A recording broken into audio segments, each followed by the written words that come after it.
আমন্ত্রণ সংবাদ রাতে, সাথে আছি বিপাশা চক্রবর্তী।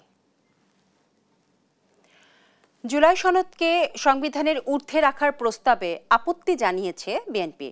দলটির স্থায়ী কমিটির সদস্য সালাউদ্দিন আহমেদ জানান, এটি ভবিষ্যতে খারাপ নজির সৃষ্টি করবে। জুলাই সনদের অঙ্গীকারনামার ৮টি দফার মধ্যে ৩টি নিয়ে দলের আপত্তির কথা জানান তিনি। এ সময় প্রধান উপদেষ্টার প্রতিশ্রুতি অনুযায়ী ফেব্রুয়ারির প্রথম সপ্তাহেই নির্বাচন হবে বলে জানান সালাউদ্দিন আহমেদ। এইচ হিমেলের রিপোর্ট, জানাচ্ছেন আলী আকাশ আকাশ। মঙ্গলবার দুপুরে রাজধানীর গুলশানে নিজ বাসভবনে সংবাদ সম্মেলন করেন বিএনপির স্থায়ী কমিটির সদস্য সালাউদ্দিন আহমেদ। জাতীয় ঐক্যমত্য সৃষ্টি হচ্ছে যে সমস্ত বিষয়ে জানান, জুলাই সনদে অন্তর্বর্তী সরকার ৮ দফা অঙ্গীকারনামার সূচনা ও ২, ৩, ৪ নম্বর দফায় বিএনপির আপত্তি রয়েছে। ২, ৩, ৪ এবং সূচনায় যেটা ভূমিকা আছে সেই ভূমিকার এই দুটো নিয়ে আমাদের কথা আছে। এ মুহূর্তে সাংবিধানিক কোনো শূন্যতা নেই জানিয়ে এটি সংশোধনের কোনো প্রয়োজন দেখছেন না বিএনপির নেতা। সাংবিধানিক প্রক্রিয়ায় প্রফেসর ডক্টর ইউনূস মাননীয় প্রধান উপদেষ্টা শপথ গ্রহণ করেছেন। আর্টিকেল 106 অনুসারে সুপ্রিম কোর্টের মতামতের ভিত্তিতে রাষ্ট্রপতি যেটা রেফারেন্স পাঠিয়েছিলেন তার ভিত্তিতে পিওরলি সাংবিধানিক প্রক্রিয়ায় তিনি শপথ গ্রহণ করেছেন। এখানে কোনো শূন্যতা সৃষ্টি হয়নি। এখানে সাংবিধানিক প্রক্রিয়ার মধ্যে কোনো গ্যাপ নাই, কোনো শূন্যতা নাই। জুলাই সনদে সংবিধান ও আইনের ভিন্নতর কিছু থাকলেও এই সনদের বিধান, প্রস্তাব ও সুপারিশ প্রাধান্য পাবে বলে প্রস্তাবনা রয়েছে। সংবিধানের ঊর্ধ্বে থাকা সনদ খারাপ নজির সৃষ্টি করবে বলে মন্তব্য করেন তিনি। আমরা সংবিধানের মধ্যে থেকে আইনি, বৈধ এবং সাংবিধানিক প্রক্রিয়ায় কিভাবে এই সমঝোতা দলিলটাকে গ্রহণ করতে পারি, বাস্তবায়ন করতে পারি, সেই চিন্তায় আমাদেরকে করতে হবে। এখন যদি বলা হয় যে এই সমস্ত দলিলের সবকিছুই সংবিধানের উপরে প্রাধান্য পাবে, তো তাহলে পরে এটা একটা ব্যাড প্রেসিডেন্ট সৃষ্টি হবে ভবিষ্যতের জন্য। মাঠের রাজনীতিতে যে যাই বলুক, প্রধান উপদেষ্টার প্রতিশ্রুতি অনুযায়ী ফেব্রুয়ারির প্রথম সপ্তাহে নির্বাচন হবে বলে আশা জানান সালাউদ্দিন আহমেদ। তো একটা পুরো জাতির জন্য আমরা ব্যাড প্রেসিডেন্ট ক্রিয়েট করাটা ঠিক হবে না। আলী আকাশ আকাশ, দেশ টিভি, ঢাকা। আগামী বছরে ফেব্রুয়ারিতে জাতীয় নির্বাচন, এরপর অন্তর্বর্তী সরকার বিদায় নেবে বলে জানিয়েছেন আইন উপদেষ্টা ডক্টর আসিফ নজরুল। সচিবালয়ে সাংবাদিকদের প্রশ্নের এসব কথা বলেন তিনি। নির্বাচন নিয়ে রাজনৈতিক দলগুলো ভিন্ন ভিন্ন বক্তব্য রাজনৈতিক প্রক্রিয়ার অংশ বলেই মনে করেন আইন উপদেষ্টা। আরও জানাচ্ছেন তৌফিক মাহমুদ মুন্না। সম্প্রতি জাতির উদ্দেশ্যে দেওয়া ভাষণে নির্বাচন কমিশনকে আগামী ফেব্রুয়ারিতে ত্রয়োদশ জাতীয় সংসদ নির্বাচন আয়োজনের নির্দেশনা দেন প্রধান উপদেষ্টা ডক্টর মোহাম্মদ ইউনূস। দেশের আগামী জাতীয় সংসদ নির্বাচন আয়োজন করব। দেশের অন্যতম প্রধান রাজনৈতিক দল বিএনপি প্রধান উপদেষ্টার ঘোষণাকে স্বাগত জানালেও আপত্তি জানিয়েছে সদ্য গঠিত জাতীয় নাগরিক পার্টি এনসিপি। আর জামাত ইসলাম বলছে, পিআর পদ্ধতি নির্বাচন, ফ্যাসিস্টের বিচার ও সংস্কার ছাড়া নির্বাচন মেনে নেবে না তারা। এ নিয়ে সচিবালয়ে গণমাধ্যমের মুখোমুখি হন আইন উপদেষ্টা ডক্টর আসিফ নজরুল। বলেন, নির্বাচন আয়োজনের দায়িত্ব সরকারের, কোনো রাজনৈতিক দলের নয়। ফেব্রুয়ারিতে নির্বাচন করতে সরকার দৃঢ় প্রতিজ্ঞ বলেও জানান তিনি। নির্বাচন অনুষ্ঠানের দায়িত্ব হচ্ছে সরকারের, নির্বাচন অনুষ্ঠানের দায়িত্ব দলের না। নির্বাচন অনুষ্ঠানে সরকার দৃঢ় প্রতিজ্ঞ। সকল কিছুই আমাদের যত স্টেপস আছে সকল কিছু আমরা মাথার মধ্যে এটাই রাখছি যে ফেব্রুয়ারিতে নির্বাচন, আমরা ফেব্রুয়ারিতে চলে যাব। নির্বাচন নিয়ে বিভিন্ন দলের মতপার্থক্যকে রাজনৈতিক কৌশল হিসেবে মনে করছেন আইন উপদেষ্টা। ট্র্যাডিশনালি যে সমস্ত রাজনৈতিক কথাবার্তা হতো, এখনো ঠিক ওই রকমভাবেই কথাবার্তা হচ্ছে। কথাবার্তা খুব বেশি গুণগত পরিবর্তন হয় নাই। ফলে নির্বাচনের সময় নিয়ে কে কি বললো না বললো, এটা আপনার রাজনৈতিক প্রক্রিয়ার অংশ হিসেবে দেখবেন। দুদক এবং নির্বাচন ব্যবস্থা সংস্কারের যেসব সুপারিশ এসেছে তা 2 মাসের মধ্যেই আইনে রূপ দিয়ে কথা বললেন ডক্টর আসিফ নজরুল। তৌফিক মাহমুদ মুন্না, দেশ টিভি, ঢাকা। দর্শক, জাতীয়তাবাদী স্বেচ্ছাসেবক দলের ৪৫তম প্রতিষ্ঠা বার্ষিকীর আলোচনায় বক্তব্য রাখছেন বিএনপির ভারপ্রাপ্ত চেয়ারম্যান তারেক রহমান। আমরা সরাসরি চলে যাচ্ছি সেখানে। স্বেচ্ছাসেবক দলের নেওয়া সকল কর্মসূচির সাফল্য কামনা করছি। একই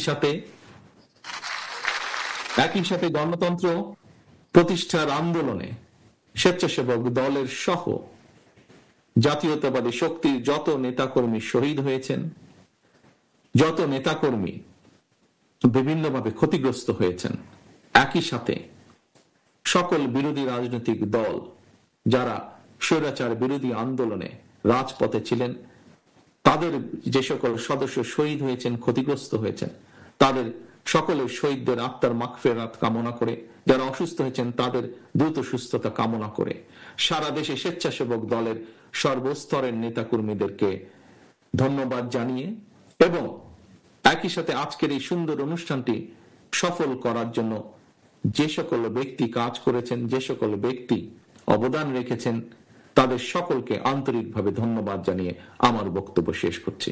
আল্লাহ হাফেজ। দর্শক, আমরা শুনছিলাম বিএনপির ভারপ্রাপ্ত চেয়ারম্যান তারেক রহমানের বক্তব্য। চলে যাচ্ছি পরবর্তী সংবাদে।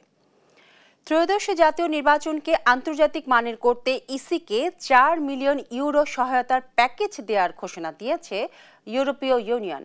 মঙ্গলবার সকালে প্রধান নির্বাচন কমিশনারের সঙ্গে বৈঠক শেষে এই ঘোষণা দেন ইইউ রাষ্ট্রদূত মাইকেল মিলার।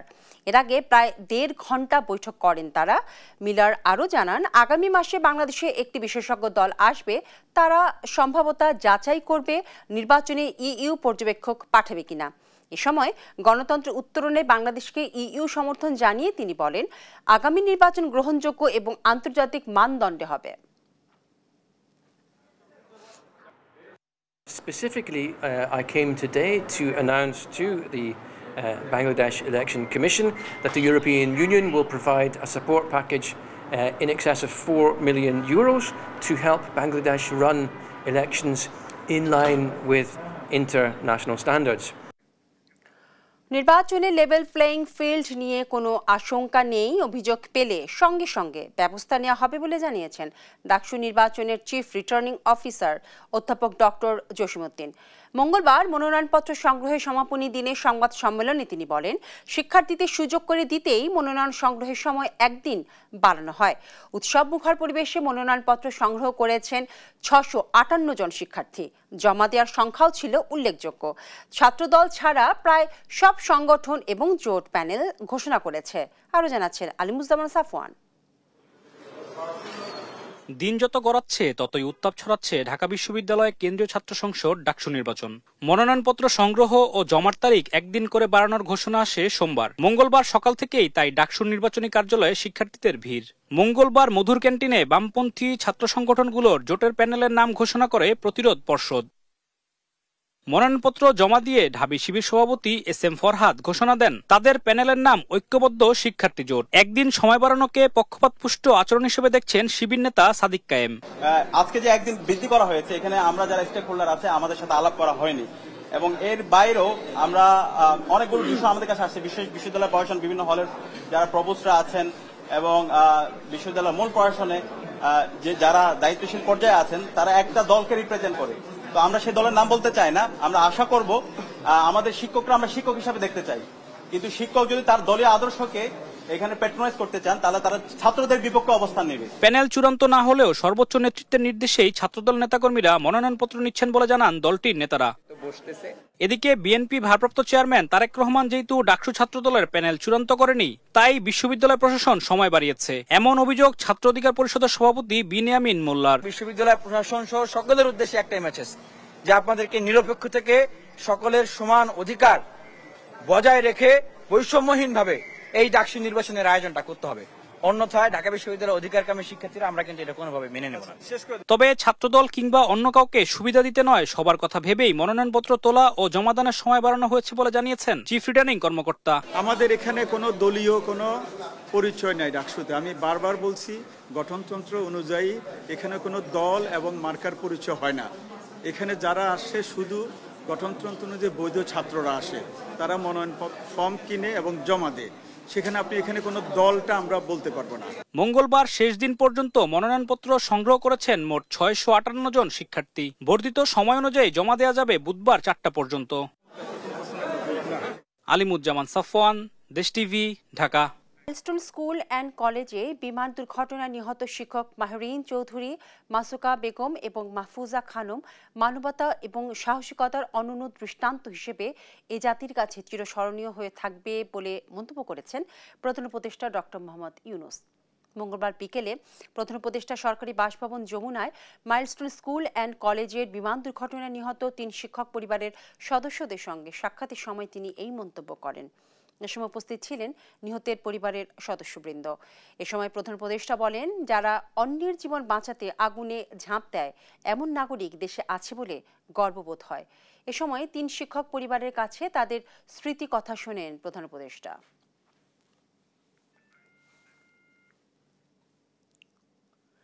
পিআর পদ্ধতিতে নির্বাচনের পক্ষে নয় বিএনপি, এমন মন্তব্য করেছেন দলটির মহাসচিব মির্জা ফখরুল ইসলাম আলমগীর। থাইল্যান্ডে 7 দিনের চিকিৎসা শেষে মঙ্গলবার 6টায় দেশে ফিরে এই মন্তব্য করেন বিএনপির মহাসচিব।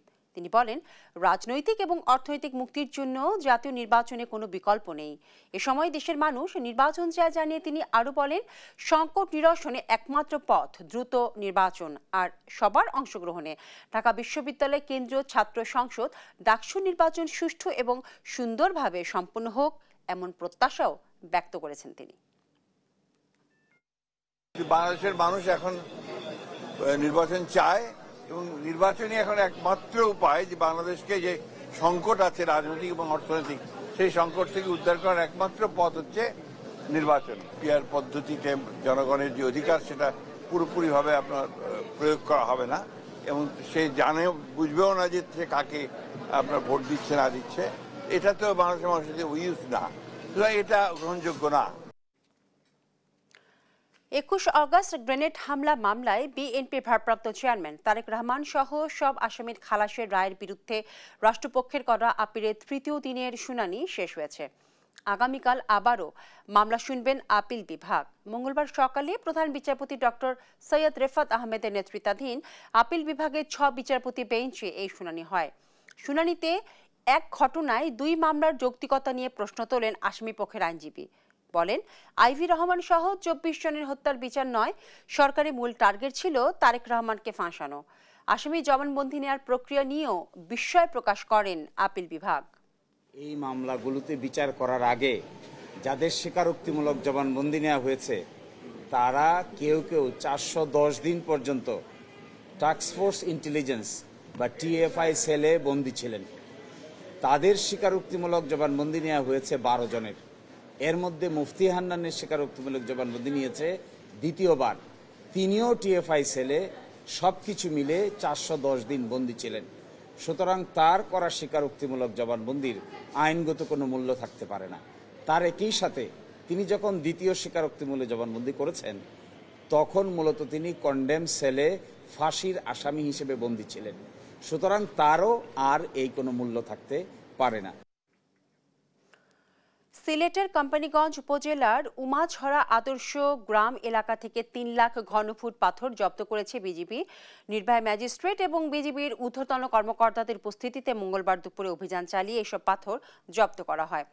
বিজিবি জানিয়েছে, দীর্ঘদিন ধরে বন্ধক ফায়ারির আশেপাশের এলাকা থেকে পাথরগুলো উত্তোলন করে গ্রামের বসতবাড়িতে মজুত করে স্থানীয় পাথর ব্যবসায়ীরা। তবে বিজিবির করা টহলে পাচার করতে পারেনি। এদিকে সিলেটের জাফলংয়ে পাথর লুটের ঘটনায় সোমবার রাতে গোয়াইনঘাট থানায় 100 থেকে 150 জনকে আসামি করে মামলা দায়ের করা হয়েছে। অন্যদিকে কোম্পানিগঞ্জ থানার মামলায় আরও 3 জনকে গ্রেফতার করেছে পুলিশ। এই ছিল এখনকার সংবাদ রাত। পরের বুলেটিন দেখার আমন্ত্রণ রইল। ধন্যবাদ সবাইকে।